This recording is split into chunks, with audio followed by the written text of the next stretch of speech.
Hello friends, welcome to Crackgate CSE, and in this series of database today we'll be practicing some questions on minimization of ER diagram. So in the previous video I have discussed the basics of ER diagram, how the relationship exists, what is the mapping and how we can minimize the ER diagram. So check all those 4 videos, the link is given in the description, and here we will be practicing some questions based on those particular videos. So before starting this particular video I would like to request you all, if you have not subscribed my channel till now, please subscribe the channel and press the bell icon so that you can get an update whenever I am uploading any new video. So now let's start with the first question. So the first question says that let E1 E2 are two entity set, that means E1 and E2 are two different entity set, and R1 R2 are relationship set related between E1 and E2. So R1 and R2 are the relationship set, right? So related between E1 and E2. So the R1 is having the mapping as 1 to 1 and R2 is having the mapping as M to N. How many minimum relational tables are required? So they gave you some statement to draw the ER diagram, and then they are asking that how many minimum tables are required for that particular ER diagram. So first task is, first we have to draw the ER diagram. So here they said that we are having two entities E1 and E2, right? Two relations R1 and R2,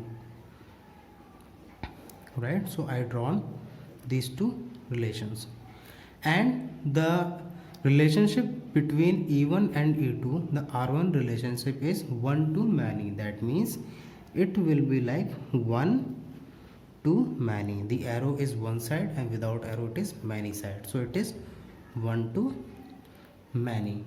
The R2 is having mapping of M to NV, that means there is no arrow.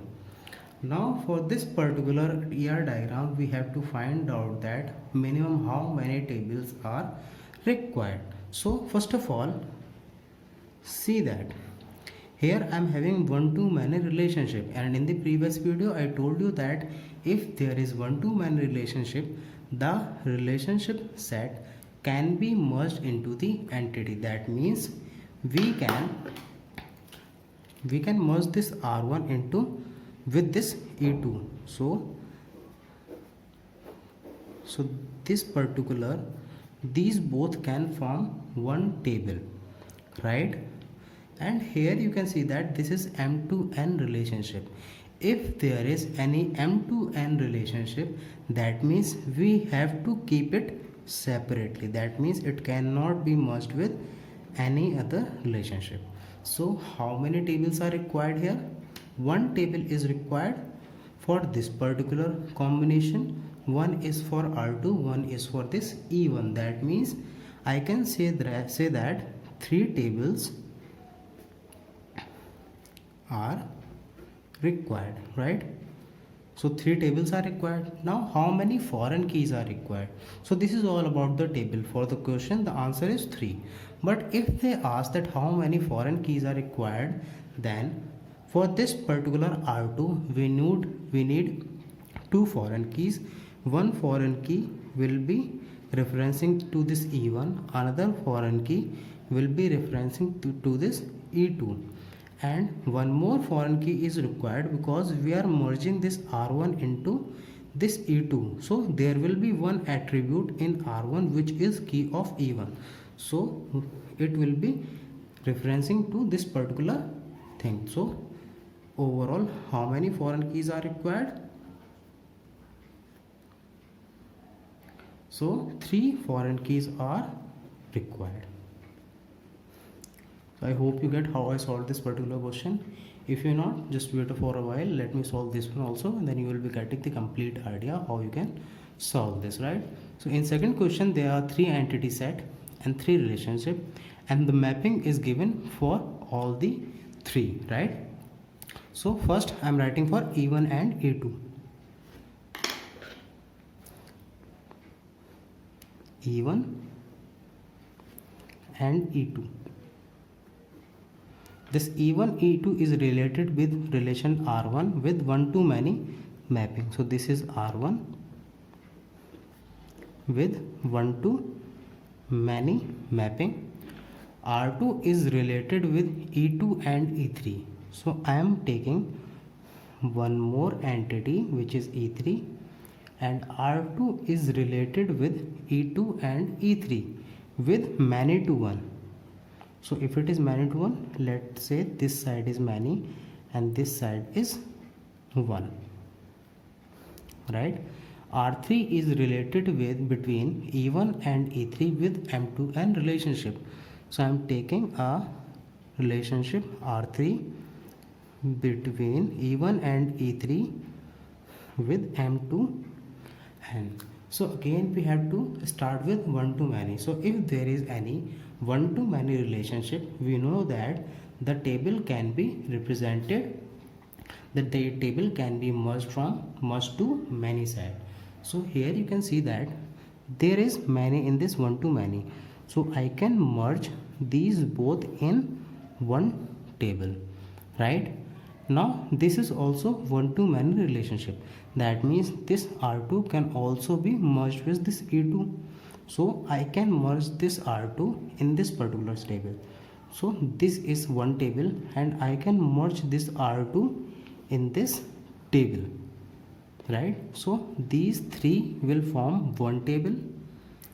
Now you can see that is there any possibility that you can merge any other entity, right?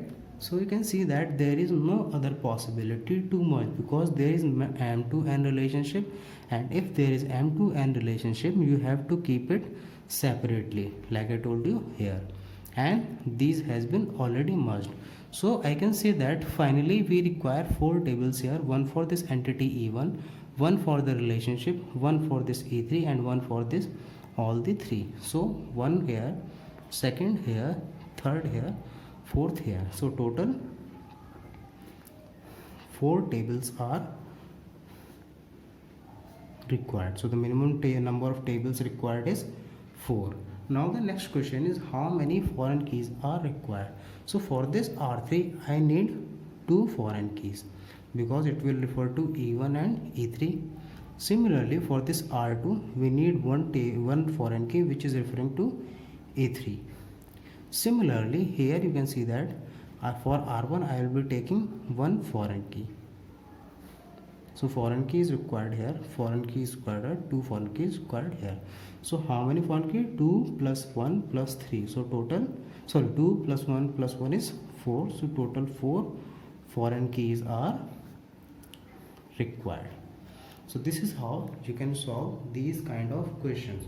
So these are very important questions. There is one more question which is very important with respect to any competitive exam, whether this is NET, GATE or PSU. So this particular question, you can see that this question will cover 3 different kind of questions. You can answer 3 different kind of questions using this particular example. So this particular ER diagram is given, and what are the things that has been asked? That minimum relational table require, number of attribute in minimized RDBMS design, and number of foreign key in minimized RDBMS design. So first we will be understanding that how we can minimize the number of tables in this particular ER diagram. So let me write down which is one to one, which is one to many. So this is 1 because of arrow, this is many, this is M to N because no arrow, this is 1 to 1 because both side arrow, this is many to 1 with total participation at one end, this is 1 to 1 with total participation at one end. Now how we can merge this?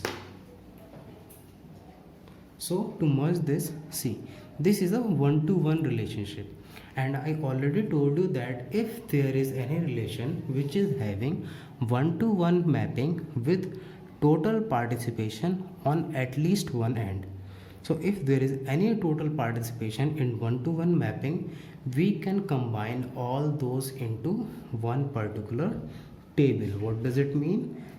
This means that these 3 things, that mean one entity, one relationship, and this another entity, can be merged into one particular table. So this will be one table, right?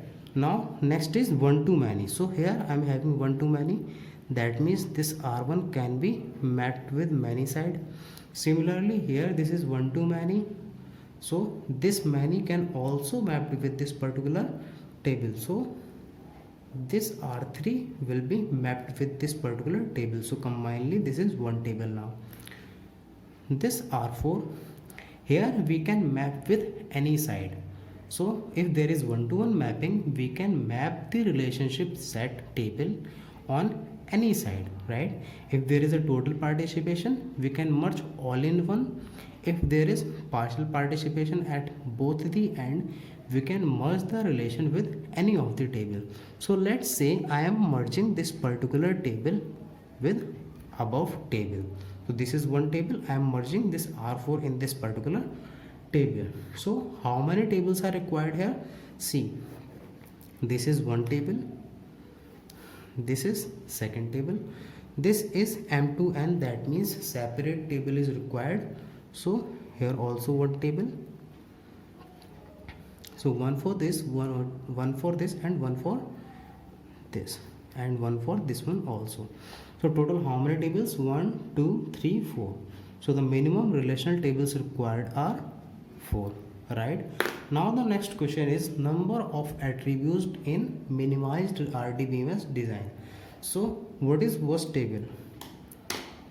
So the first table is E1, R2, E2, R3.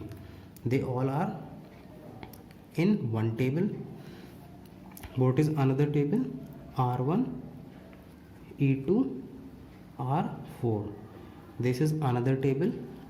R5 is another table, and E4 is another table. So these are the 4 tables we are having. So in this particular table, how many attributes can be there? See, A can be there, B can be there, E and F. And in R2 we will be having A and E, which is already covered, right? But for this R3 I will be requiring one attribute from this E4, because it will be referring to this particular table. So G will be here, so G is in this particular table. So 5 for this table, 5 attribute in this table. And in this particular table C and D will be there, but because of this R1 the key attribute of A will be there, because R1 will be referring to this particular table using the A as foreign key. So A will be there. Because of this R4, G will be there, because it will be referring using the G value. So 4 attribute in this second table. In R5 I will be having A and G, right? They both are foreign key. And in E4 I am having G comma H. So 5, 4, 2 comma 2. So how many? 5 plus 4 is 9, 9 plus 4 is 13. So total 13 number of attributes are in this minimized RDBMS table. Now the next thing is, how many foreign keys do we require, right? So how many foreign keys are required? This R2 does not need any foreign key, because this is completely in one table, so no foreign key required for this.